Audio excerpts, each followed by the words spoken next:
I'm glad everyone could make it to Black Knowledge Matters. And we're going to talk about Easter. And we're going to rise and shine and make the charis, or Christ rise in you. Okay?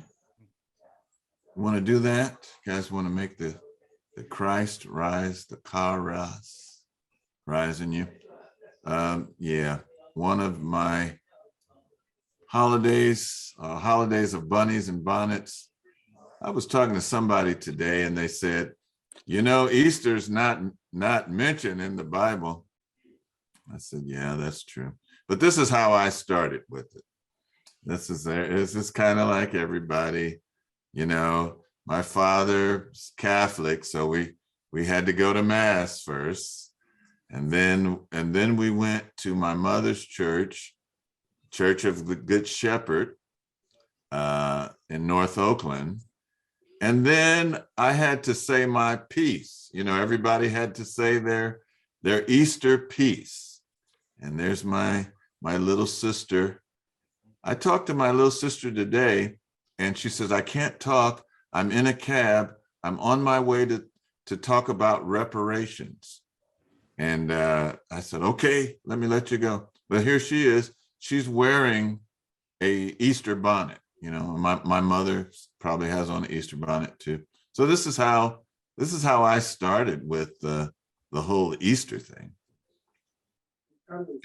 And many of you. Someone is waiting on the I'm sorry, whoever that is, could you mute yourself, please? Over.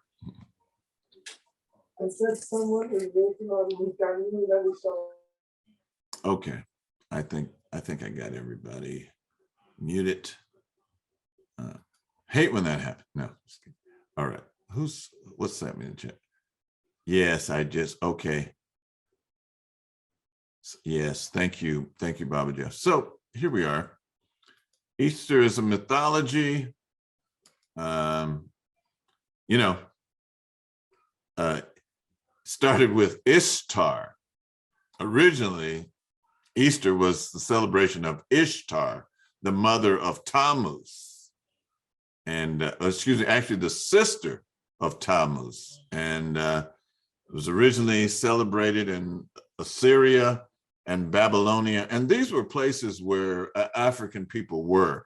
You know, in a lot of these areas, the first people in the region. You go back and you look at some of the ancient statues or references, there are Black people there. So Assyrian, Babylonian goddess of fertility and sex. Her symbols, like the egg and the bunny, were and still are fertility and sex symbols. Or did you actually think eggs and bunnies had anything to do with resurrection? After Constantine decided to Christianize the empire, Easter was changed to represent Jesus, but at its roots, it's all about fertility and sex. And here, I believe this came out of the Encyclopedia Britannica, and it talks about the word Easter coming from Astarte, and Astarte was introduced to the British Isles by the Druids. And, you know, here we can see references to Astaroth in the book of James. And why did that go back? And, you know, she was the queen of heaven, etc. And then also it talks about is the queen of heaven to the Canaanites, and they burn incense. I want to pause here and go to another. I think I have her in this other. So these are the Canaanites.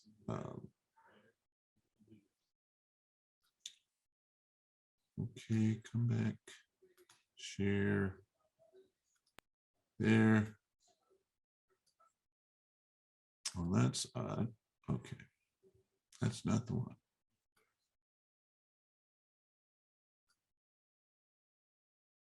Hold on. I'm going to get this right.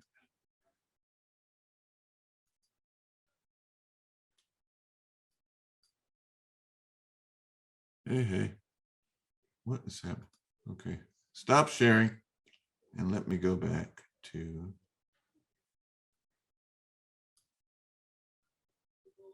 Wow, I'm having a little difficulty. This is my wife's computer. And so I'm going to blame it on her. No, just. Okay, you all know what the Canaanites look like. I don't have to. I don't have to. I've shared that before. All right, hold on. So here, Astarte, and she's. Am I? Okay, now it's moving. So all life that had lain in darkness of winter, rising again to newness. And yeah, spring, new life, new possibilities, springing into existence, etc.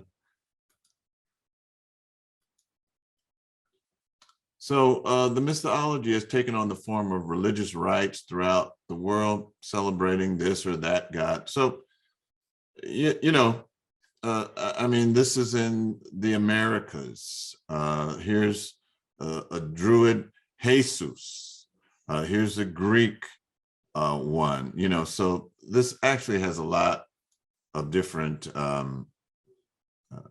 aspects to it.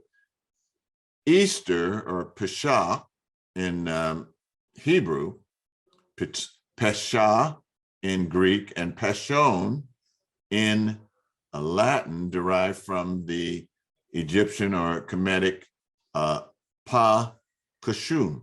Kashun being an epitaph for the son Neteru of Hor or Horus.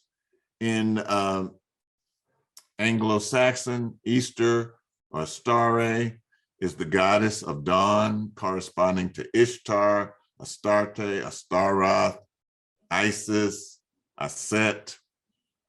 The word Easter shares the same root as east, and eastern, the direction of the sun. Actually, it's all about the sun, moon, and stars.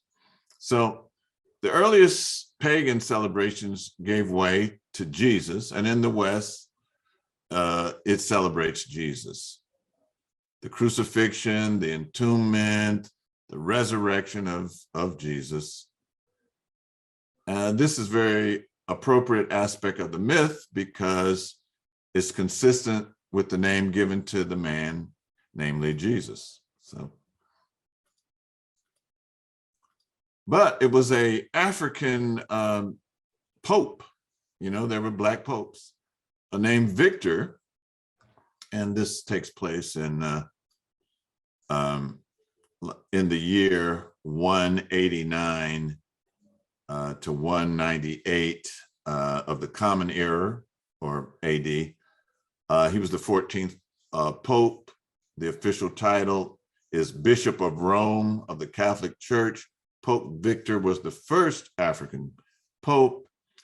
He attempted to resolve the ongoing controversy over the celebration of Easter through a great meeting of church members from Rome and France and areas around Iraq, that Easter should be celebrated on a Sunday instead of Passover, whichever day that occurred on.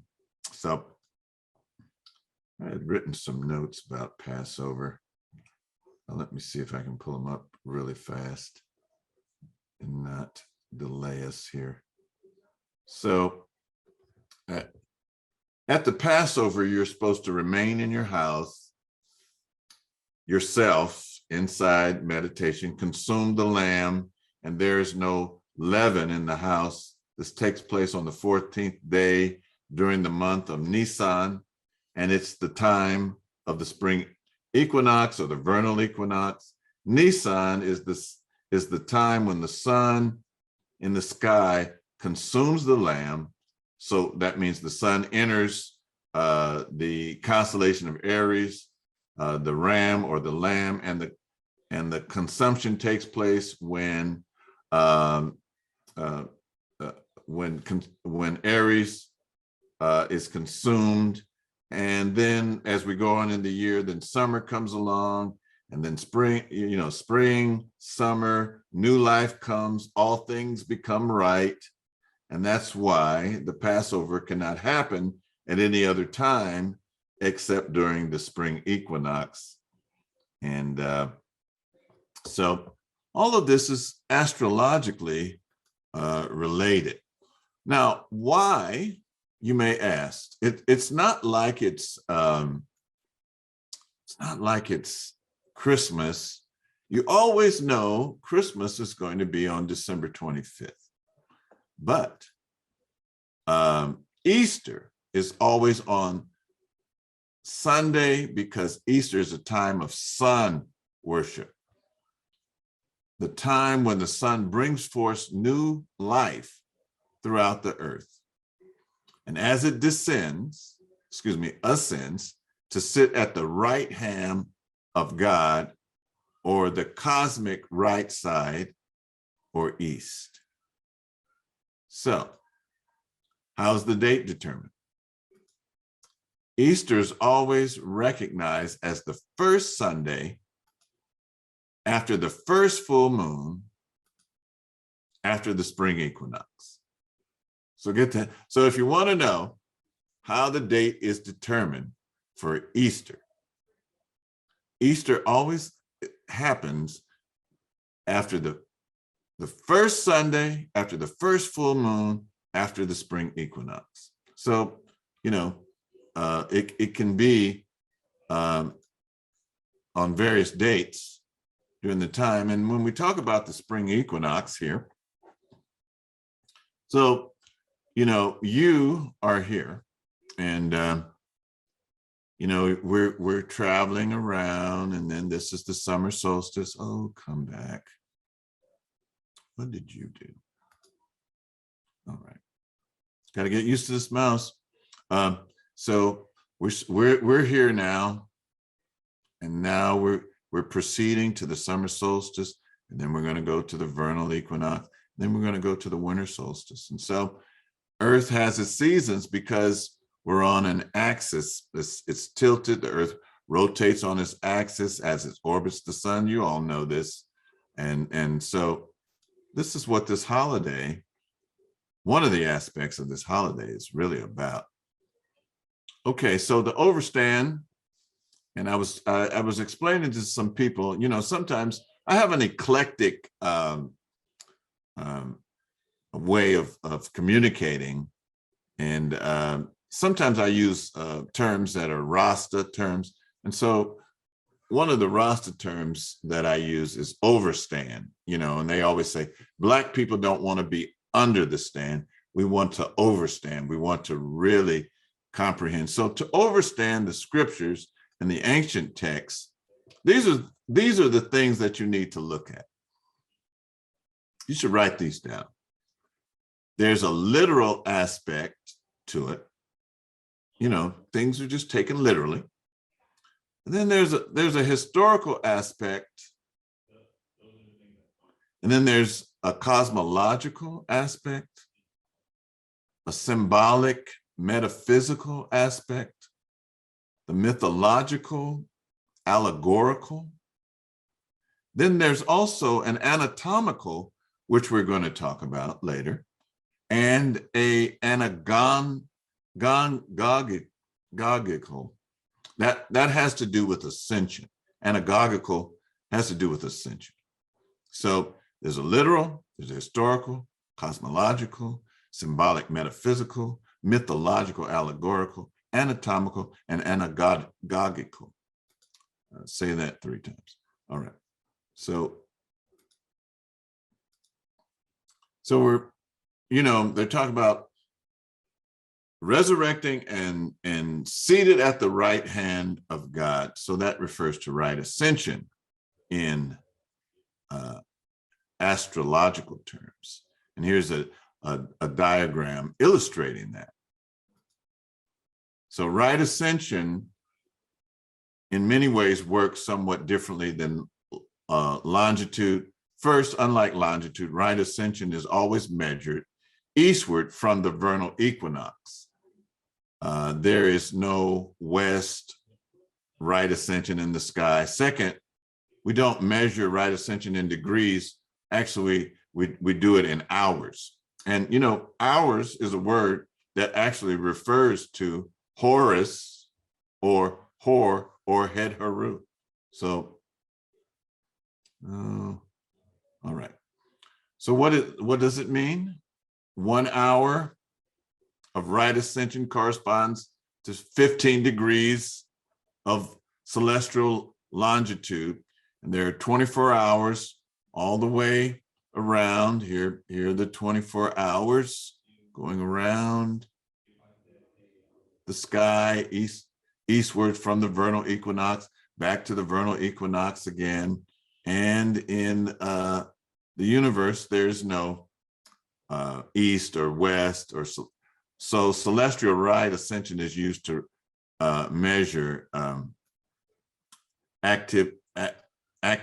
activity by hours and degrees. So, all right. I'm confused so far?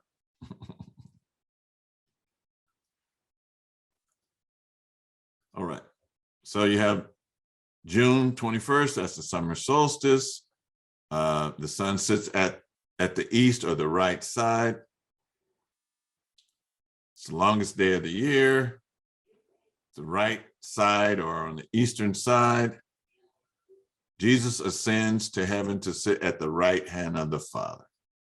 So again, this is all about the sun, moon, and stars. And then you have this thing called the procession of the equinox. And so here we are, the earth. And because the earth is tilted on its axis, sometimes it's facing Polaris. Sometimes it's facing Vega. And sometimes it's facing Draco. So at different times, and you know, it takes and for our sun to go, you know, like the solar year, the full solar year, they've rounded it up to 26,000. It's like 25,900 and some odd years to go all the way around. So, and you know, like the Sahara Desert, at one time that was an ocean. You know, it just depends on how the earth is tilting on its axis. All of this is important. I promise you, I'll get to the point. So it's found its way through world cultures, announcing the rebirth of all life that's been entombed in the earth. And here we are again. You know, different cultures had people on the cross, but it's really not talking about human beings. It's talking about principles of nature.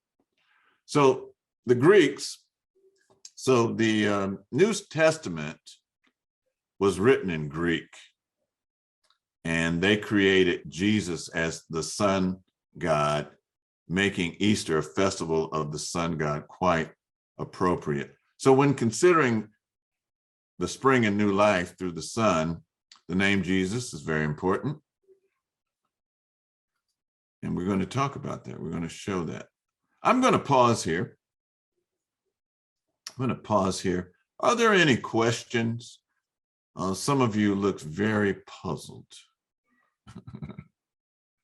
Have I confused you enough? I mean, what Tony,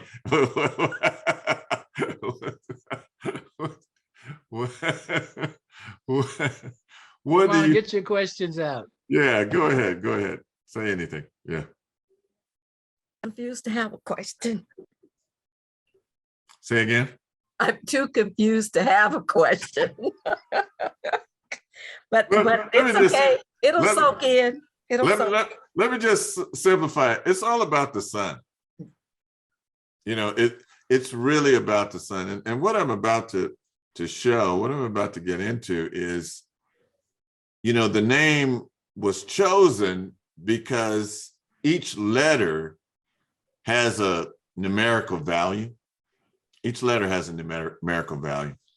And what I'm going to show you is the, I hope, let's see, is that, okay. I need to share this. Jeff, you have a question? Bauman Daily, anybody? Yes. Hey, Brother Minister. Hey, Good evening, everyone. Good evening.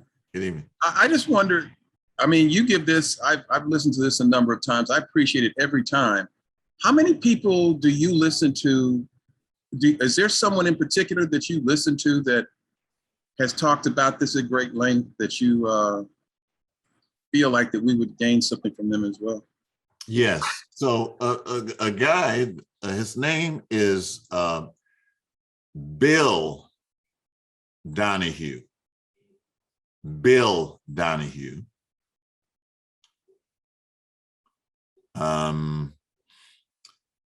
There's a book called Encyclopedia of the Women's Myths and Secrets.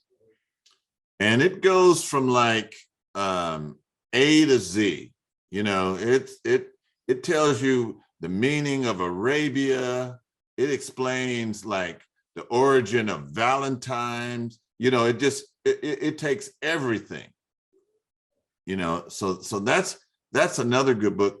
When I first moved up here in Sacramento, there was a man, and he became an elder in our church. His name was Reverend Ray Robertson. He lived to be like 102, and he was just like this wizard kind of guy, and he knew all about the Bible. And when he went into churches, the ministers would start shivering because he knew so much about the scriptures, and he was in a study group, and he would take, we don't have sheets anymore. Excuse me. Like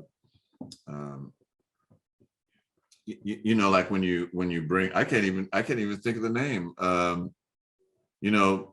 Shades.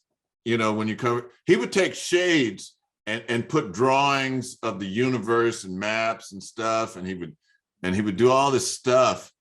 And he told me, Minister Hotep, I'm gonna help you grow your church. He was, I'm trying to help you. He came over to my house one day, and he was a good resource. He gave me a large bibliography, that encyclopedia of a woman's myths and secrets. That was one of them. One time we had this guy. I've been doing this kind of Wednesday night thing for like 20 years. We used to do it in person. And we had this guy, he was a capoeista from the Bay Area. Well, he was originally from Brazil. His name was Bay Sola. You ever heard of Bay Sola? He was in the Bay, and he would do capoeira demonstrations. And he came up here, and he was doing capoeira.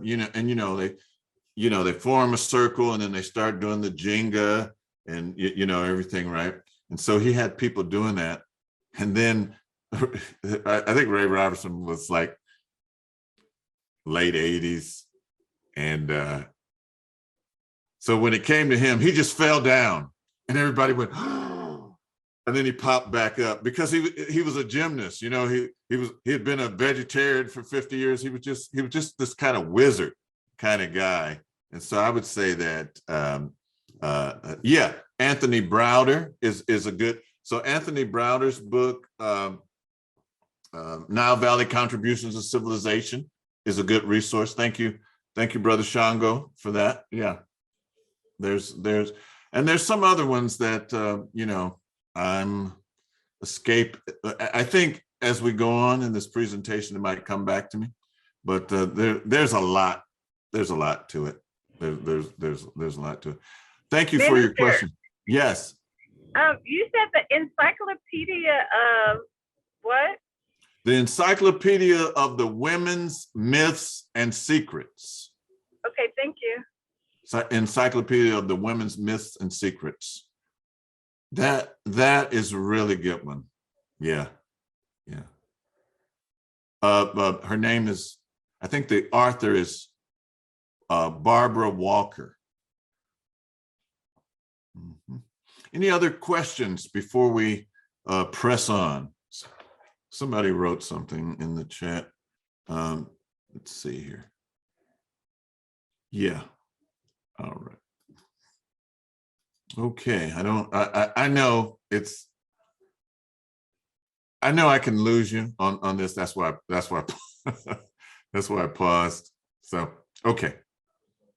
Want to go back to it? Let's see. First, let me find it. There it is. And share my screen. Got to get used to this computer. So here, this is the Greek spelling of the word Jesus, and it adds up to 888. And this number represents the sun. This number represents the sun. So we're going to break this down. This will move. Let's see. Yeah, each letter had a numerical value. In Greek as Hebrew, each letter has a numerical value. It's like that in Latin. And the values in Greek mythology have meaning. Total value of Jesus in Greek is 888.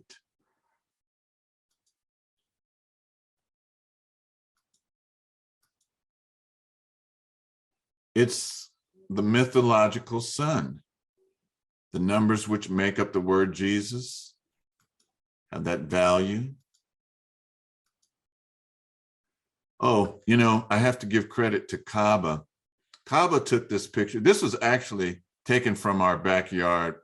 Something was going on with the sun that day, and these were like ice crystals around it in the atmosphere.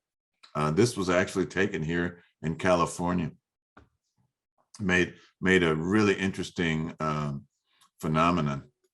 And Kaba happened to be home that day, and he took a picture. The Greek Hellenists who put together the Bible story had to find a name that was equal to 888, which is the sun. And they came up with the Iesus because it totaled up to 888. And here we see the evolution. So really in Hebrew, it's Yeshua. And then here it goes in Greek, and it goes in Latin. Oh, by the way, you may know this already, but the letter J did not come into the alphabet until way later. I'm talking like maybe the 13th or 14th century AD. So it wasn't Jesus at first. This is really a modern phenomenon. And here, it's actually here. Letter J was introduced for 14th century AD, replacing the letter I. That was another thing that Reverend Robertson would point out. We didn't have all these beautiful diagrams, you know, like we have now. But Reverend Robertson pointed out, he says, in the original King James Version, all the letter J's were spelled with I. You know, so he just knew a lot of history because he was part of a research group.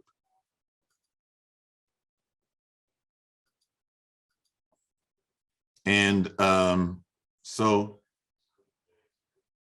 Iesus, or Jesus, what you're really saying is hail Zeus. Wow, that's scary.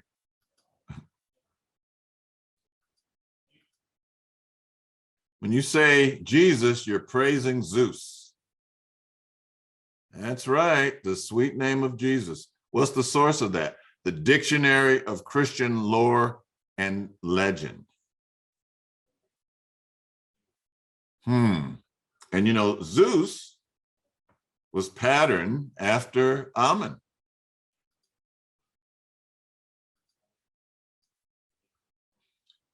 The Romans worshiped the sun. Did you know that? Of course you did. If you go to a Catholic church, you see this all the time. Here they are worshiping.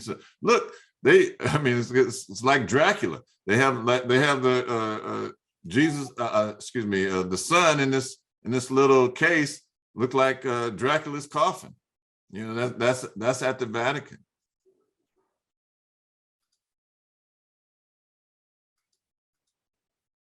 So here the priest or the Pope sometimes hold up the sunburst monstrance with the host encased for the congregation to adore and venerate. Virtually anytime the monstrance, a pagan symbol, is viewed by the congregation, they kneel in submission. A Catholic cannot walk past this sun symbol without acknowledging it by kneeling or making the sign of the cross. So if you, and you know that, some of you that were raised Catholic or have been to Catholic, this is what happens.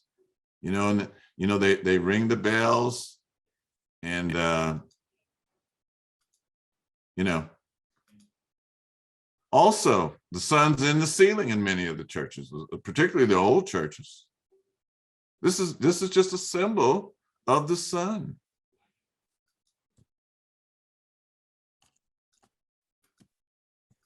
Saint Peter. Oh, now this one, I found out about this one, this particular statue. There's a book written by an Akan person, and his name is Nana Bantu Darkwa. I'm trying to think of the name of the book. His name is Nana Bantu Darkwa. And he's talking about how the ancient Egyptians and the people who left in the Exodus were nothing but Akan tribesmen. And I'm trying to think of the name of the book. But he points out this particular statue here, this is what's inside on the Vatican. Now there's a white one on the outside, but when you go in, here's this one, and here Saint Peter has that same sun represent, and he's and look at it, look at how he's painted. And you know, if you go and look at people in Ethiopia today, they look like this.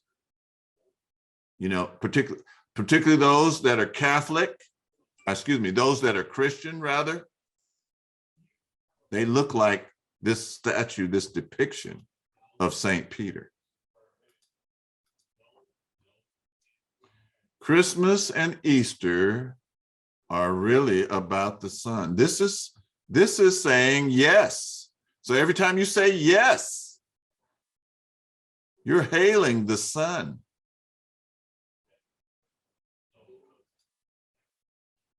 And this is what it represents. You know, it's just all about the sun. North, south, east, and west, winter, summer, spring, and fall. I'm sorry, I've really shattered a lot of people's. Thank you, the Africans who wrote the Bible. Yes, yes, the Africans who wrote the Bible. Yep. Yep, that's a really good book. Excellent. Yeah, that's a really good book. Thank you for sharing that. See, everybody's participating. Thank you. I need help. I need help here. All right. Really, this recognition happens in December. So, you know, this is what goes on in the sky. The crucifixion actually happens in December. not in the spring. You know, so the sun is on this ecliptical orbit, and as it goes down its lowest point, it kind of pauses for 3 days.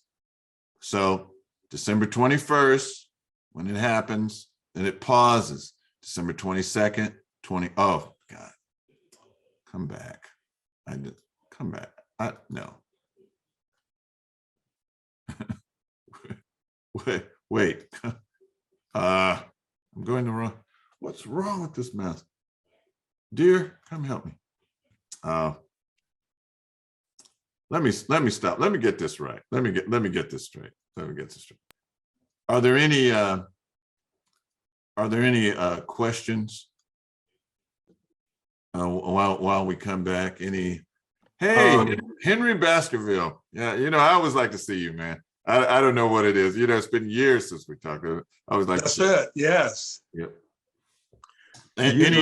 Any questions? Yes. Yes. This is Bami Daly. Yes. You showed the just a few minutes ago, or just a few seconds ago, you showed the sun with the cross inside the sun, and I'm wondering. Well, when I see that visually, I cannot help but think of the Congo and the 4 moments of the sun. Yes. And their concept of the 4 moments of the sun. I am not that up on that particular part of Bamandeli, but yeah. Oh, okay. I was just going to ask you to comment on it if but yes. Okay, I'm Robert Farris Thompson has written a book called The 4 Moments of the Sun, and it deals with Congo cosmology. And that same idea appears even in African American folk quilts. Oh, okay. Well, it's a universal symbol. I mean, everybody deals with the sun, So this is what you're referring to? Yes. Yeah. It's a symbol for the sun. The angels are really angles of light. Look at how those 2 words are spelled. I should be pouring libation to Ray today. He was the man. So here you're at your lowest point, and the sun is, the December 21st is the shortest day of the year. So the sun appears to, it's like it died, and it's in the tomb for 3 days, 22nd, 23rd, 24th. Also, what's happening? Sirius, the star in the east, and it's pointing to the 3 stars in Orion's belt. Where have you heard that? The 3 kings, right? And then on December 25th, the sun, noticeably lengthens, and so the sun is said to have been born again. Also, this thing that happens in December is referred to as the Southern Cross. Yeah. Okay.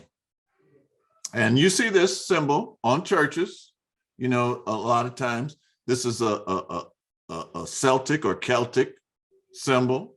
It's on churches. You can drive around in your city and you'll see crosses like that. This is what it's talking about. what the one on the right is talking about what's happening on the left.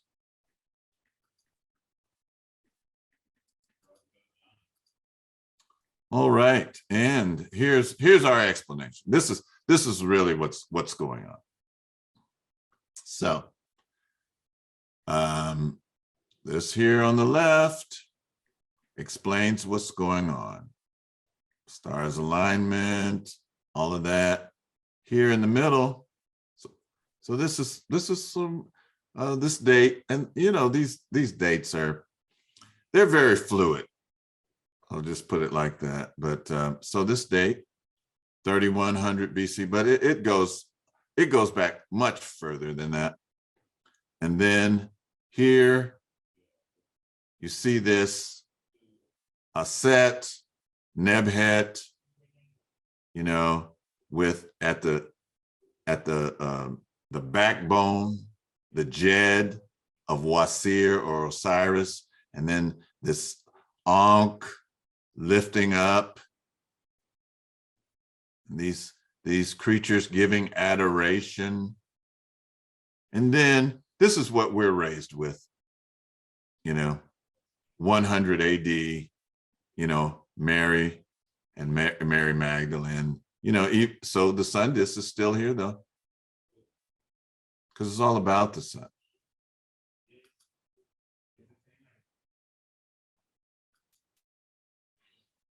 And this will make you always look at this picture differently, knowing that here's the sun in the middle, and it's grouped in threes.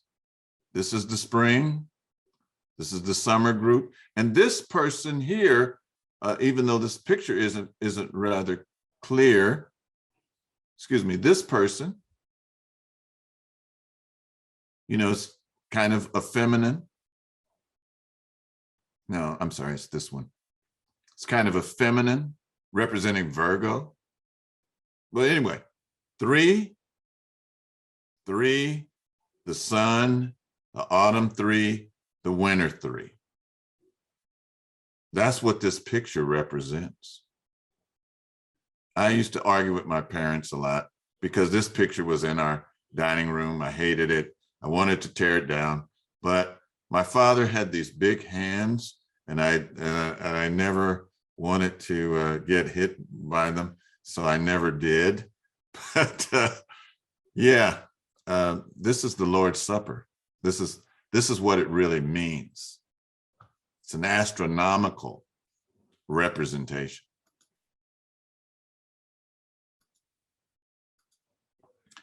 And this is one of the oldest depictions of Yeshua, or Jesus the Christ. This is from the catacombs of Domelita. Write that down. Catacombs of Domelita. There's like a Lord's Supper in there, but it's different than the one that we just looked at. There's only 9 apostles in that one. And that goes back to the 4th century AD, catacombs of Domelita.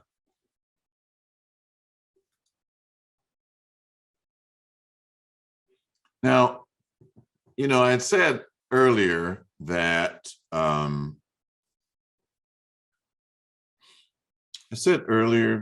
there's an astronomical aspect to this. So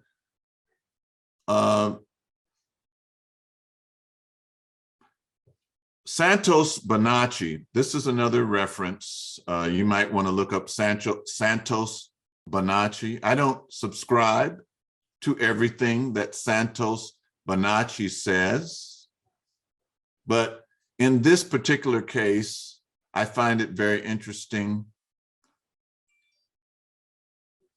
And it talks about raising the chrism. So within the brain, the claustrum, sometimes it's called the Santa claustrum, because it's coming down the chimney and bringing abundant gifts.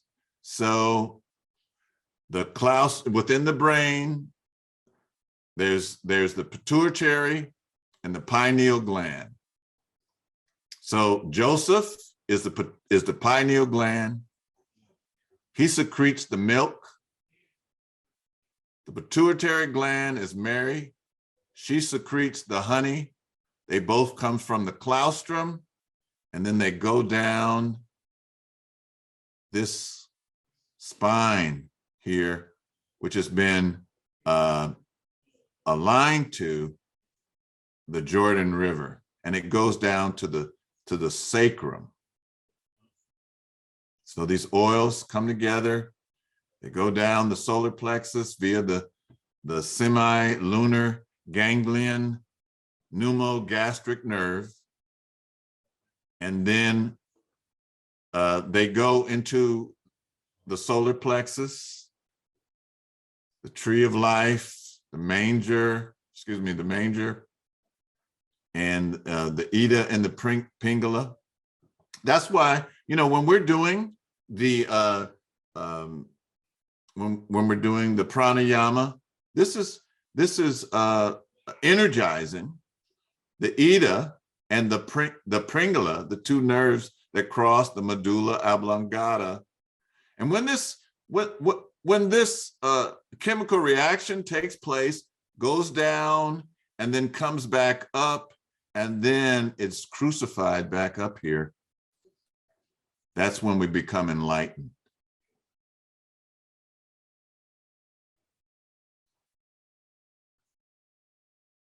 So it's not only Easter and Easter bonnets, but and then here at number 5, it says the sacred oil returns after crossing the crucifixion. It enters the cerebrum or Golgotha, the place of the skull. Those of you that know your Bible know that where Jesus was crucified was called Golgotha or Calvary, which means place of the skull.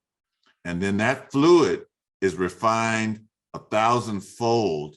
And this is how your pineal gland is awakened, is opened. That's what they're talking about on an astronomical, within the body. Yeah. So a friend of mine, someone had a comment. I was going to say, were you thinking of the physiological? Yes. Body. Or the anatomical?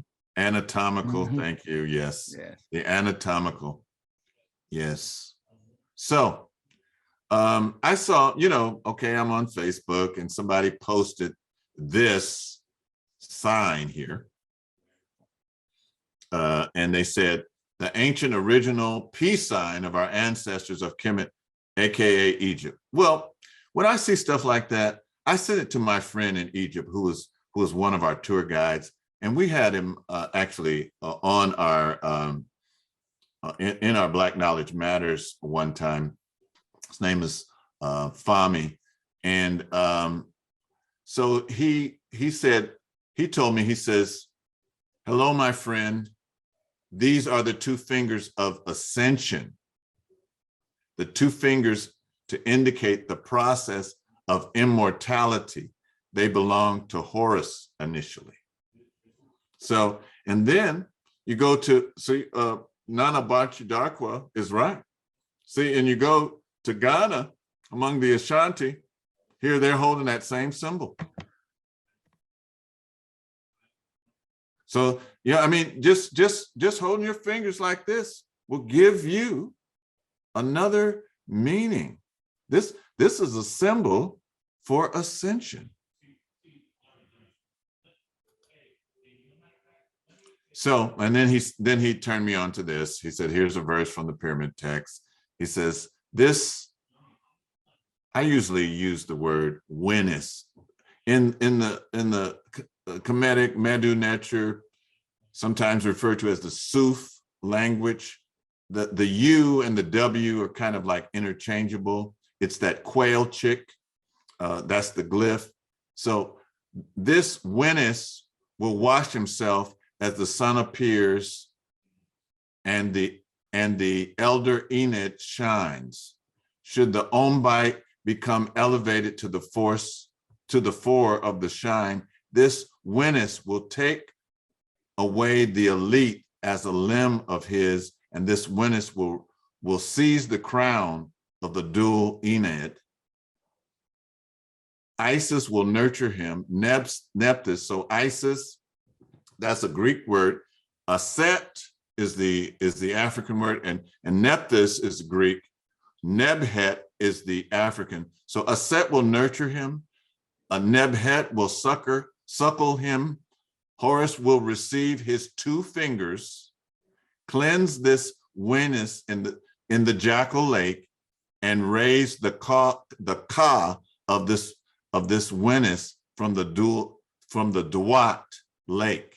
He will purge the flesh of the ka of this witness and of his body with that which is on the 2 shoulders of the Akhet, which he receives then the 2 lands, shine, and opens the God's face. He will conduct the ka of this witness at the big enclosure. So Akhet is a symbol.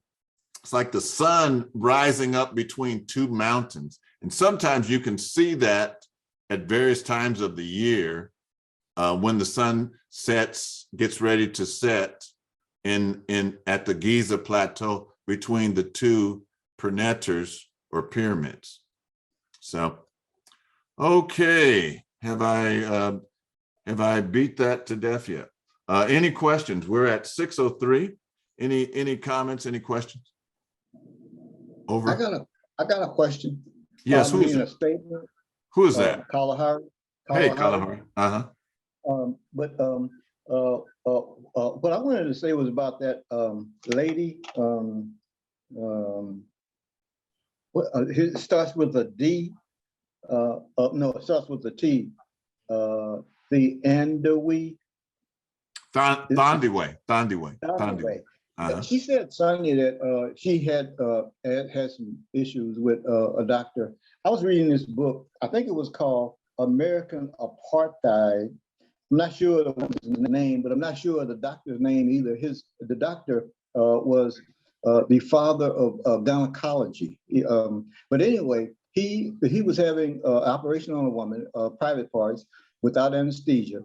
And the woman was screaming so bad, the intern got out of the room. The doctor told the others that were left that they, meaning us, can stand more pain than them, the white people. And he proceeded to operate on a white woman and give her anesthesia.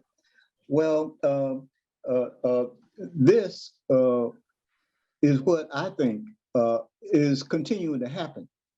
So when the lady, the Ndui, went to the doctor in pain, the white doctors, I don't know if it was a white doctor or not, but the white doctors tend to believe that Black people come in for drugs to either sell or to get high on. And the doctors believe that we can stand more pain than white people. The case in point was my son, Craig in Detroit, has sickle cell, and he told a white policeman that he had sickle cell and he needed help. The white policeman didn't do anything. The Black policeman came up, and my son told him, and the Black policeman shook his head in agreement and called the ambulance. So consequently,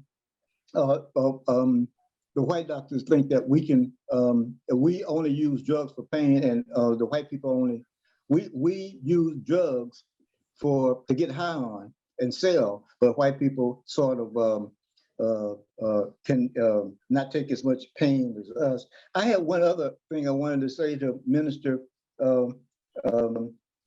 Alicia. My question was to her was, do I give away 5 to 5 people, $2, or do I give away $1 to 10 people? Thank you. Alicia, do you understand that? Um, that's an interesting question. I feel like let Most High lead you with that, because I'm not quite sure where you're going with that, but I will, hey, let Most High lead you with whatever you decide.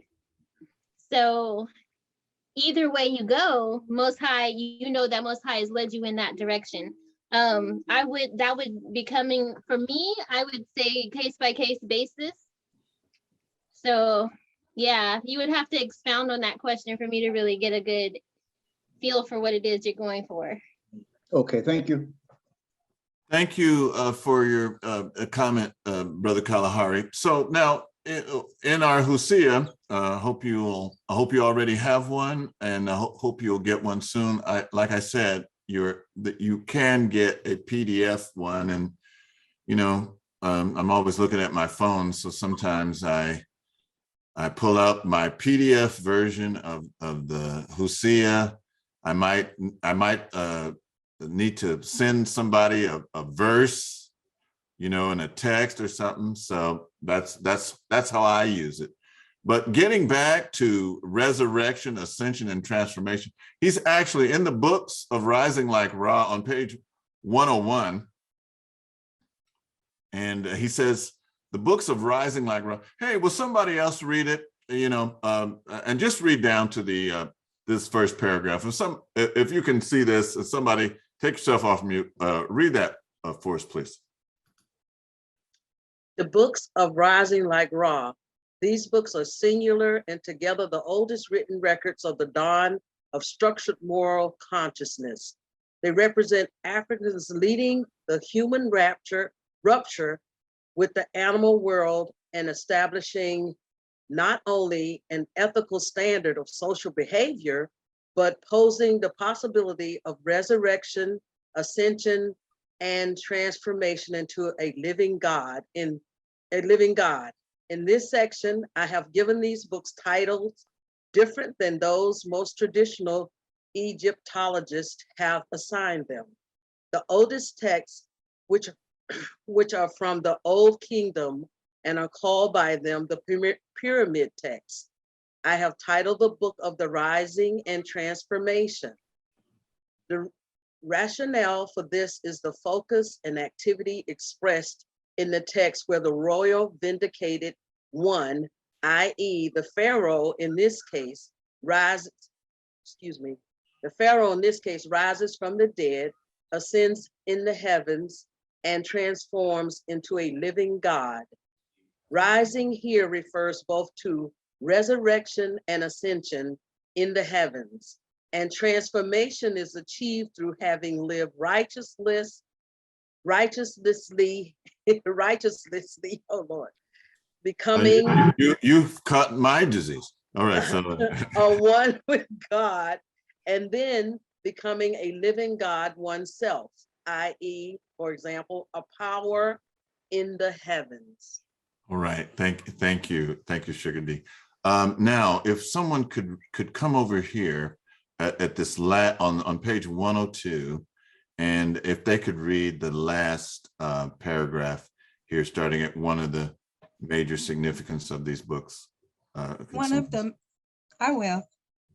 major significances of these books of Rising Like Ra is their emphasis on the ancient Egyptian belief in the concept of the possibility of immortality and divinity for humans. In a word, they posit that through right thought and practice, one could become a god and live forever at the right hand of Ra. This could be achieved, as these books and others of the Hosea state and suggest, in three basic ways. One, achieve internal development.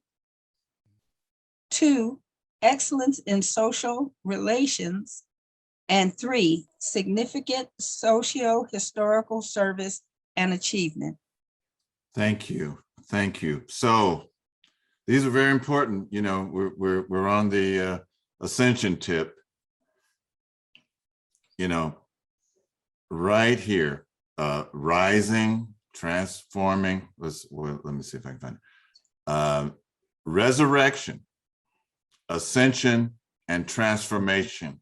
This is what we're here for. Indeed. Everyone, this is why we came. Resurrection. Some of us are in a mentally dead state. I'm not saying that I'm not saying that I'm above you all that are listening, but some of us are in a mentally, we need to resurrect from that. We need to ascend from that, and we need to transform. And how do we do it? Achieved internal development. Got to do it in, you got to do it yourself. You know, I would like to help you, but really you're going to have to do it yourself. And then you're going to have, this is sometimes difficult. Excellence in social relationship. Some people we just don't like, or some people do things that make us think we don't like them. But we need to strive for excellence in social relationship. And then 3, significant social historical service and achievement. Mm-hmm. Minister, I wanted to add, before we get too far away from it, the notion of the arquette, that concept is imprinted in Wose's logo. Yes. Where the little pharaoh is rising up between mounds, holding up the the sun. Yes, yes, indeed. Yes. Thank you for pointing that out, Katabasi. Sure. Yes. Yes. Any other comments, questions? Yes, I was going to say, I always wanted, thank you, Baba Katabazi, because I always wanted to know and really meant to ask, what is that logo? I've been using that on some of the flyers, all of the flyers lately, and I didn't understand exactly the interpretation of that symbol or that logo for Wose. Yeah, one of the other interpretations, Sister Judy, is there's a netter, and his name is Shu, and he's separating the sky from the earth, and he's holding, so he has, and the sky is feminine, and he's holding the sky at the breast and the pelvic region, and that's referred to as the 2 columns of life. So that's another aspect of that logo as well. Thank you. Very good. Any other questions or comments? Remember that there is a quiz at the, no, I'm just kidding. All right. So, all right, and Minister Alicia shared this with us just this past Sunday, where she talks about, this is from the book Stolen Legacy. The earliest theory of salvation is the Egyptian theory. The Egyptian mysteries had as its most important object the deification of man, and taught that the soul of man, if liberated from its bodily fetters, could enable him to become godlike and see the gods in this life and attain the beatific vision and whole communion with the immortals. And then she also referred down here to these 3 grades of students. The mortals, probationary students, were being instructed but had not experienced the inner vision. The intelligencies, those who had attained the inner vision and received nous or mind.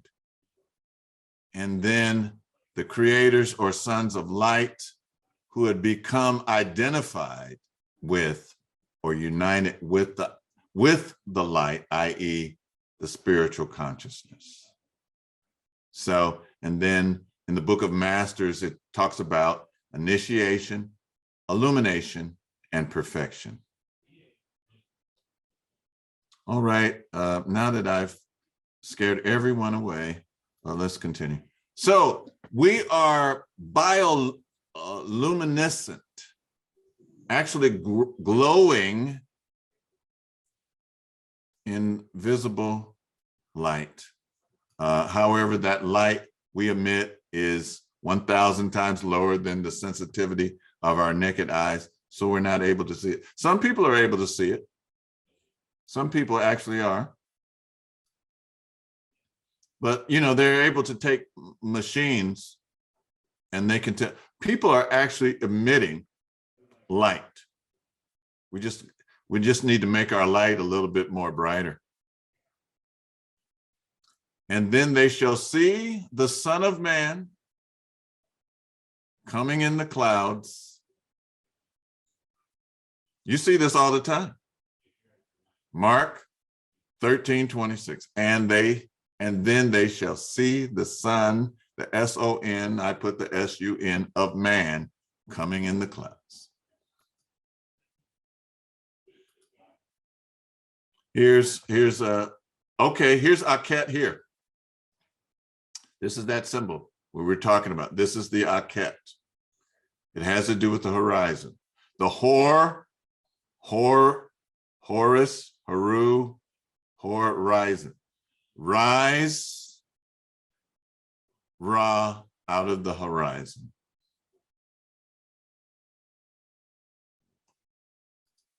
All right, and I don't know why I have this picture in here, but this is some of these are some of the kids that started with Wose. This Chris Williams.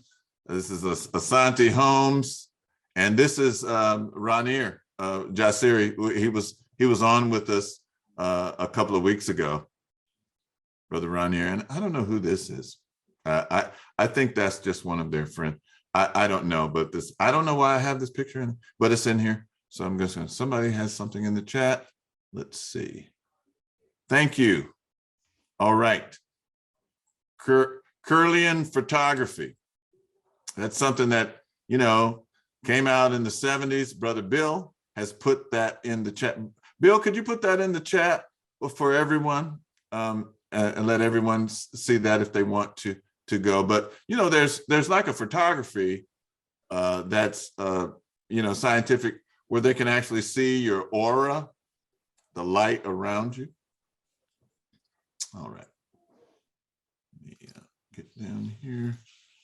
And the winner is, you know, the Oscar symbol comes from Ptah.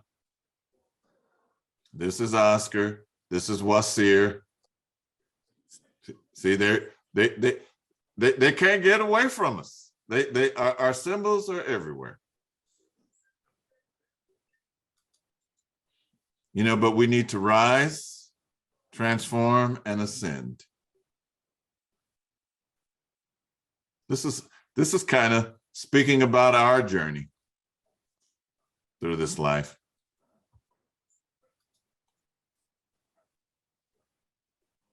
Ashe, we say Ashe a lot, and it has very varied meanings: absolute growth, universe, balance, sacrifice, motion, movement, energy, force, Oladamare, Harisha. It has all these different meanings. It's not just one meaning. Ashe. Okay. Thank you. I have a question. Yes, sir. Statement. Yes. The organization you were talking about, the women something or other, is the catacomb of the men. Domilita. So Domilita is spelled Domileta.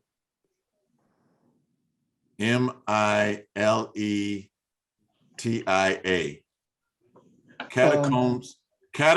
And the catacombs are caves. You know, that's where the early Christians had to hide before Rome decided, hey, we should just take over this Christianity and make it say what we want it to say. You know, but it was an organization that you mentioned. It sounded like it was women something or other. That was a book. It's called Myths and Secrets of the Women. Dr. Oba Tashaka mentioned a secret organization in Africa that women had, and men as well, but women could go to one woman could go to a men's meeting, but men couldn't go to women's meeting. And I was wondering if that was what you was talking about. No, I wasn't, but it's like that today. I can't go to the WOW meeting. They won't let me in. So it's still going on to this day. I'm not trying to go. You know what? I think that's good. I think sisters should meet with themselves, and I think brothers should meet with themselves. You know, and no one should care or you know, you need to talk with each other. Go ahead, Mama Ngina. Mm-hmm. Megan, wait, hold you. Megan, is that you? Megan, here in Sacramento? I haven't seen you in a long time. Anyway, go ahead, Mama Ngina. This kind of refers to what Brother Kalahari was saying, and to the light, you know, where we can maybe not see the light, but we can feel people's auras. Yes. You know, you can feel people's energy. And this is an experience that I had a few months ago, last year sometime, but I was driving down the street, and there was this person that was standing out on the island with a little sign. And, you know, as human nature would have it, I was looking to see if this person was African-American or Caucasian, but my inclination was to give him money. And I talked myself out of trying to figure out whether he was African-American or not. And the way I often do that is say, well, we're all God's people. And so I gave this man some money, I think $3 or $4 or whatever, the ones I had. And he walked beyond my car, and I was looking for him to see where he went. And when I looked in my rear view mirror, 2 other people had witnessed what I did, and they had called him over and gave him money too. So, and you know what they say, that when you see a good act being done, that it raises the kundalini and the endorphins in whomever sees it. So for Brother Kalahari, if you gave 5 people $2, that would raise their energy. But if you gave $1 to 10 people, it would still, if somebody saw it, everybody would benefit. So do whatever, it's all okay. And when people see a good deed, they feel it and they experience it. So 2 people behind me followed my lead and shared with the man too. All right. And all we can right. see that. All right. Thank you. Thank you. And that is Megan. Thank you, Megan. She communicated with me in chat. I'm glad you could join us. Haven't seen you in a while. How's everybody? All right. Any other questions, comments? We have about 5 minutes left. A brief comment. Yes, go ahead. There is a study called bioluminescence, and it deals with cellular activity at its basic and simple level. And in this study, it says that when information is shared between the synapses of the nervous system, that light is often produced. And again, you can't see it with the human eye, you can only see it under heavy magnification. But the study indicates that the light, in terms of if you think of light is typically measured in lumens, that the light generated by humans is something like 10,000 brighter than that of other mammals in the lower evolutionary chain. And so that's something for all of us to look into for further research, but that is some very new research. And it indicates that, yeah, that there's light going on inside of us. We simply cannot see it with Yes. our eyes. Yes. Yes. Just think about this, you know, our eyes and our hearing. So you have like our hearing, you know, it's ultrasonic. If it's above our range, it's subsonic. If it's below our range, and then the same thing with our vision, you know, ultraviolet, you know, and then what's below our range. We really are in a very narrow, tight band of things, and that's why, you know, like, okay, some animals were revered because they could see in the dark. An owl, you know, turns his head all around, sees in the dark. You know, lions, you know, could see in the dark. So, you know, the question is, what is dark? You know, just depends on your perception. And our one of our jobs is to raise our perception, raise our perception in this time. Wait, is that funny, Henry? You, Kalahari here. Yes, yes. When you're comment about they can't get away from us, Mhm. so that reminded me of the great general who was surrounded, and the first thing he said was, "You can't get away from me now. I'm going to attack." Yeah, yeah. What general was that? Oh no. Okay, okay. There was one general, one. It was I can't think. Don't start. Thutmose, perhaps. It might have been Thutmose. Could be. Yeah. Well, I'm just glad to see everyone. I don't want this to end, but I guess we will have to end it. You know, I just really love seeing all my Wose friends and members I haven't seen in a long time, members across the country. I just wanted to, so somebody put something in the chat before we go here. Let's see. Oh, okay. So Thandiwe put her a thing in the chat. She's driving. So she says he was a white doctor, and while in the lobby, he shared with his most painful experience with me, his way to empathize with me. I wasn't interested in his past experiences or small talk. I didn't have someone to advocate for me because I drove myself to the ER. So when I saw my sister receiving the same inhumane treatment that was given to me days before, I immediately advocated for her because she was so weak she was too weak to do so.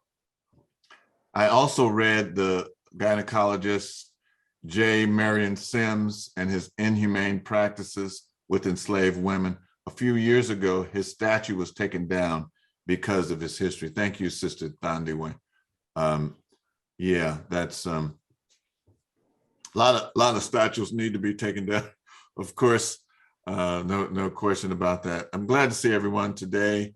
Ikena, Fanya, Bill, Megan, Sister Judy, all of you.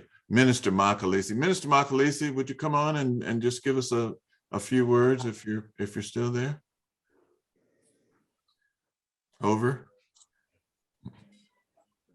Maybe he stepped away. But anyway, it's later there. It's 9:30 there. But what's it? It's 8:30 where you are, Tony, right? You guys are 2 hours. Yeah. And of course, Sugar D, it's 9:30 where you are too in Hampton. All right. I'm glad you all could join us. So what I was going to say, Thursday. What were you, excuse me, what were you saying to me? I'm sorry. I was just saying, did you want to say a few words, sir, that you're here? If not, you're under no obligation. We'll just keep a record for next time. No. No, just continue to be appreciative and impressed deeply by your studies and research, and just seems to be, like Sister Dora says, Minister Dora says, you know, walking encyclopedia. I am not. Thank you. You know what? I remember a lot of things, but just don't send me to the store without my list. All right. So. Minister Imhotep, what's the name of that book about the myth and women? I forgot to write it down. Okay. You know what? Hold on just a minute. I'm going to run to the African reading room. Talk amongst yourselves. I'm going to pull that book out. I just hold on. All right. Thank you. So while the minister is stepping away, I want to take the opportunity to plug a book that a couple of people have mentioned, Dr. Dakwa's book, boldly titled "The Africans Who Wrote the Bible," and he makes an extremely strong argument. It was a very convincing argument for me because he gives the name of some of the actual writers of the Old Testament. And in many cases, they're African names that have been slightly changed, but once you take away some of the prefixes or the suffixes, you get a pure African name. And also some of the names, like the name Abraham, he points out that in Akan is 2 words. It's broken down into 2 words, like Abri and then Ham, but it translates the same as it does in Hebrew, which means one who travels or something like that. But it's a wonderful book. He deals with, he incorporates linguistics, which is a new research tool that many Western historians have not been able to bring to bear on their studies and their interpretation of African artifacts and African history. Dr. Dakwa himself is a part of the Akan Nation, a person of some royal lineage. And so he brings a great deal of linguistics to his arguments. So just my plug for that. There's certain books you want in your personal library, and I believe that's one of them. Yeah, Kadabazi, I just ordered it on Netflix. I'm on Amazon. Can I just, you know what, I'm glad you say that. I love that book, but I want to, you know, there's differences of opinions among scholars. And if you've ever gone to a conference with scholars, you'll see that. So Dr. Obenga and Dr. Ampim, they kind of poo-pahd that book in this regard, because what he says in there is that the Akan language comes from the Kemetic language. And so there's that. And then there's also a website that's called the Kiswahili Bantu Research Unit of the Ancient Egyptian Language. So he shows how Kiswahili, which is the root of it is Bantu, is connected to the ancient Egyptian or ancient Kemetic language. And so I got into a conversation with Dr. Obenga. Dr. Obenga was visiting at San Francisco State. Okay, I know we're going a little over. He came to Sacramento, which is like, for those of you that are not in the area, it's like 90 miles away. He came Friday night and Saturday night for 6 weeks straight to teach us the Medu Neter.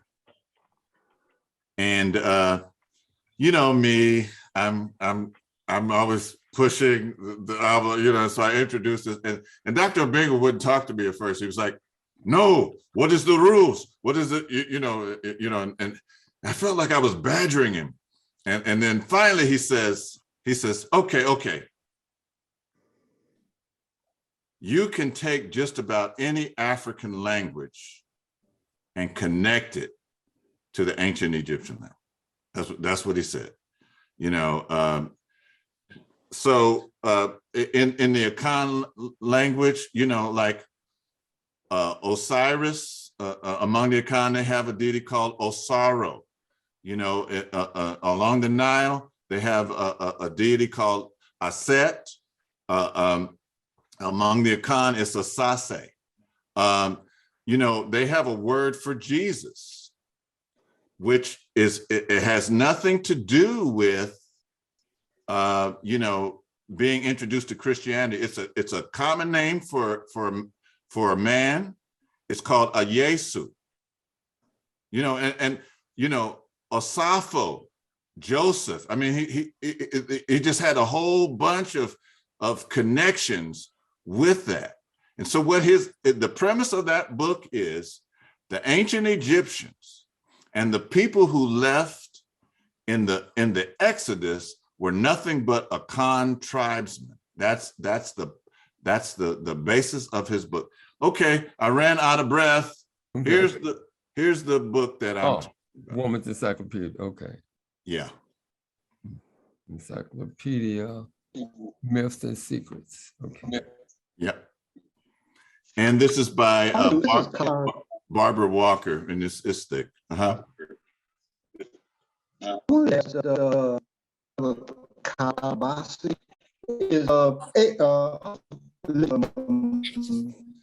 man. You're kind of fading. Yeah. Let me get closer. That's gonna. I don't know what that is. Well, that's all right. I'll that's okay. Okay, we hear you now. Okay, now you're sounding better. Yeah. Maybe get closer. Okay. I was listening to Dr. Amos Wilson. Yes. And he said that Abraham, I think he said Abraham. I'm not sure. This is a question I wanted to ask Brother Kalabasi. I read the first 1,200 pages of the Bible, but I haven't read any more since. But anyway, Dr. Wilson said that Abraham had asked Jesus, what should he do? And Jesus told him to give away all his wealth.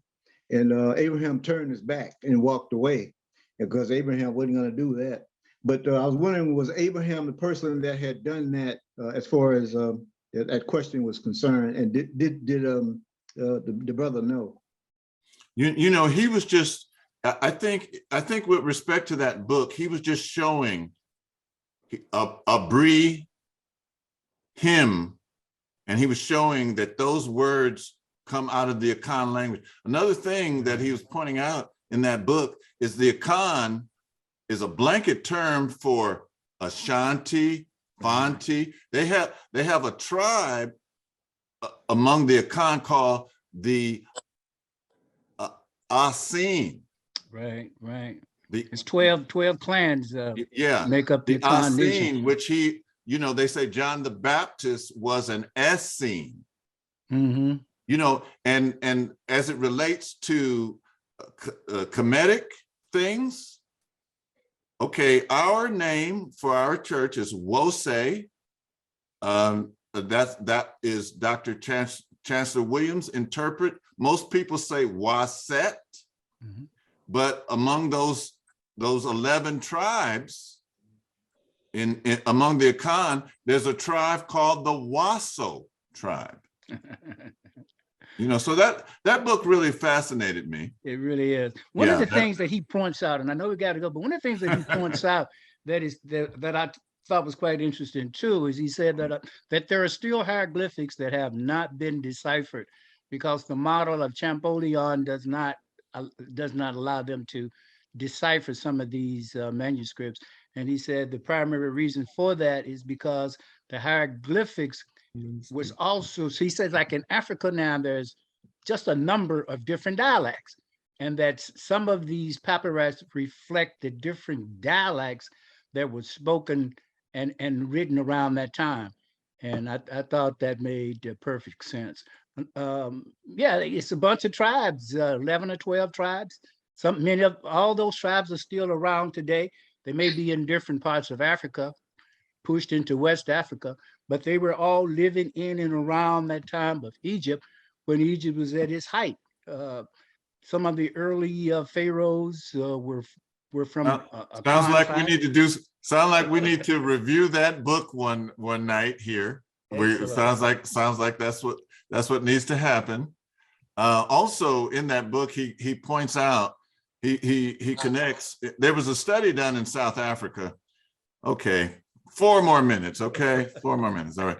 There was a study done in South Africa where some Jewish people, they were actually looking for a particular Y chromosome that is only carried among the priestly class, and they were Cohens. Usually somebody with like a Jewish person with the name of Cohen, they can kind of trace themselves to some type of priestly class, the Levite class. And what they found something that they didn't expect. So it's not South Africa, but it's like Zambia. And there in Zambia, there is a tribe called the Limba. The Limba tribe. And among that tribe, there's a clan called the Buba or Bubba clan. And those people have more Jewish DNA than the Sephardic Jews or the Ashkenazi Jews. Right. And that was a study that wasn't done by Africans. That was done by, you know, people, the phenotype that we would see a European Jewish, you know, so that book is really fascinating. So yeah, the Africans who wrote the Bible. That sounds like we need to, well, maybe me and Katabasi need to get together and do some tag team and talk about that book.